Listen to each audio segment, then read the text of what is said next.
साल 2024 के लोकसभा चुनाव में राजस्थान की कई सीटों पर बीजेपी को झटका लगा। इसमें कई सीटों पर बीजेपी प्रत्याशी को चुनौती देने वाले उनकी अपनी पार्टी के बागी थे, जिसमें एक नाम रविंद्र सिंह भाटी का भी था, जो साल 2023 के विधानसभा चुनाव में बगावत करके शिव विधानसभा से निर्दलीय चुनाव लड़े, विधायक बने और उसके बाद उन्होंने लोकसभा चुनाव में बाड़मेर सीट से भी हाथ आजमाया।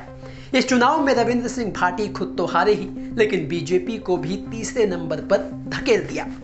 तो वहीं शेखावटी की हॉट सीट चुरू में भी कुछ ऐसा ही हुआ। बीजेपी से सांसद रह चुके राहुल कसवा का जब टिकट कटा तो उन्होंने बगावत की और कांग्रेस के टिकट पर चुनाव लड़ लिया। इस मुकाबले में कसवा ने जीत हासिल की और बीजेपी प्रत्याशी देवेंद्र झाझरिया को शिकस्त दी। तो वहीं कांग्रेस से सांसद बनने के बाद अब राहुल कसवा ने वसुंधरा राजे को लेकर एक बड़ा बयान दे दिया है। बता दें कि उनके परिवार और पूर्व मुख्यमंत्री राजे के सियासी रिश्ते काफी मजबूत रहे हैं। शेखावटी में राजे की राजनीति की धुरी में कसवा समेत कई नेताओं का नाम शुमार रहा है। अब पार्टी बदलने के बाद भी कसवा का कहना है कि उनके लिए हमेशा आदर रहा है, लेकिन अब मैं उनके संपर्क में नहीं हूँ। राजस्थान को जिसने भी लंबा नेतृत्व दिया है, मैं हर उस लीडर का आदर करता हूँ। मैडम का नेतृत्व भी पूरे राजस्थान ने देखा है। यही नहीं, साल 2023 में बीजेपी को बहुमत मिलने के बाद वसुंधरा राजे को मुख्यमंत्री ना बनाए जाने के फैसले पर भी उन्होंने अपनी राय रखी।